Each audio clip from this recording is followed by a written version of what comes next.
There are 12 cranial nerves, and each of them may have one or a combination of the following sensory and motor functions.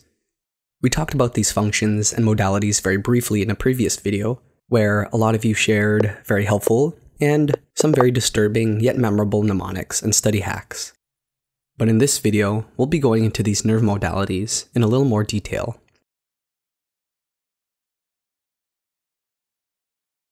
The modalities of the cranial nerves can be broadly categorized as sensory, also known as afferent neurons, and motor, also known as efferent neurons.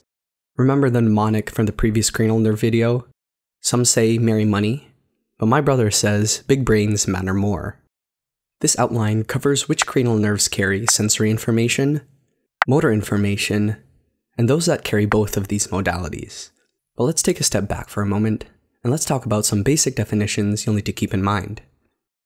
Afferent is sensory input, efferent is motor output that may be somatic to skeletal muscles or visceral to smooth muscles, cardiac muscles, and glands, and special efferent to striated muscles derived from the branchial arches.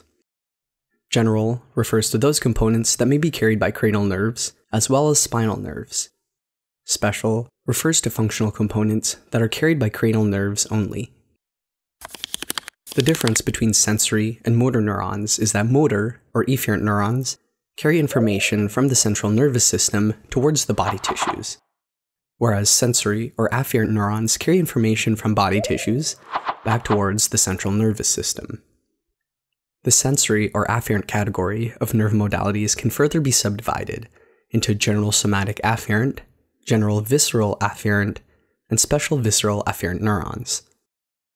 General somatic afferent neurons are carried mainly by cranial nerves 5, 7, 9, and 10, and transmit sensory information such as pain, temperature, and touch. General visceral afferent neurons are carried mainly by cranial nerves 9 and 10, and transmit visceral sensory data such as information obtained by stretch receptors, chemo and baroreceptors from the heart, lungs, GI tract, carotid body, and carotid sinus. Information from these receptors can help regulate homeostasis of certain organ systems, such as our cardiovascular system. Finally, within the category of sensory nerve fibers, we have the special visceral afferent neurons, carried by cranial nerves 1, 2, 7, 8, 9, and 10. These nerves transmit special sensory information, such as smell, taste, vision, hearing, and equilibrium. Similarly, the motor, or efferent neurons, can also be further subdivided into general somatic efferent, general visceral efferent, and special visceral efferent neurons.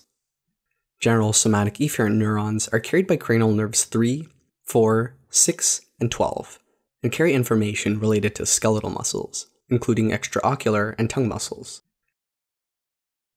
General visceral efferent neurons are carried by cranial nerves 3, 7, 9, and 10. These nerves innervate involuntary smooth muscles or glands, including the visceral motor neurons that make up the cranial outflow of the parasympathetic division of the autonomic nervous system. This includes visceral organs that play a role in that rest and digest function of the parasympathetic nervous system and the gastrointestinal tract. And finally, there are special visceral efferent neurons, which innervate skeletal muscles derived from the branchial arches, including the muscles of mastication and facial expression, and the palatal, pharyngeal, and laryngeal muscles. Innervation to these muscles is through cranial nerves 5, 7, 9, and 10. You might have noticed that we haven't included cranial nerve 11 in any of these categories, and that's because traditionally, textbooks, neuroanatomists, and other academic resources gave inconsistent classifications to the spinal accessory nerve. Some classified it as containing general somatic efferent fibers, while, according to other sources, it contains special visceral efferent fibers. Additionally, in light of its origin, some neuroanatomists do not consider the accessory nerve to be a true cranial nerve, but instead a unique type of spinal nerve. For practical purposes, let's consider the accessory nerve as a cranial nerve. So, what modalities does it carry then?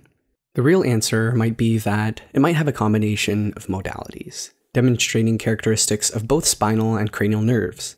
But again, as of this recording, a more practical answer would be to just remember that some resources cite the accessory nerve as general somatic efferent, and others cite it as special visceral efferent, Or it might be whatever your professor, teacher, or class notes say in order to pass your test. Those are the different modalities of the cranial nerves. Stay tuned for an upcoming video on basic cranial nerve anatomy and function. In the meantime, you could check out the web application and study aid for the cranial nerves on our website at medzcool.com/cranial, where you'll find interactive graphics, quizzes, and clinical correlations based on the cranial nerves. Also, don't forget to subscribe, click on that notification bell, and head over to our channel to watch more videos on cranial nerves and other medical educational content.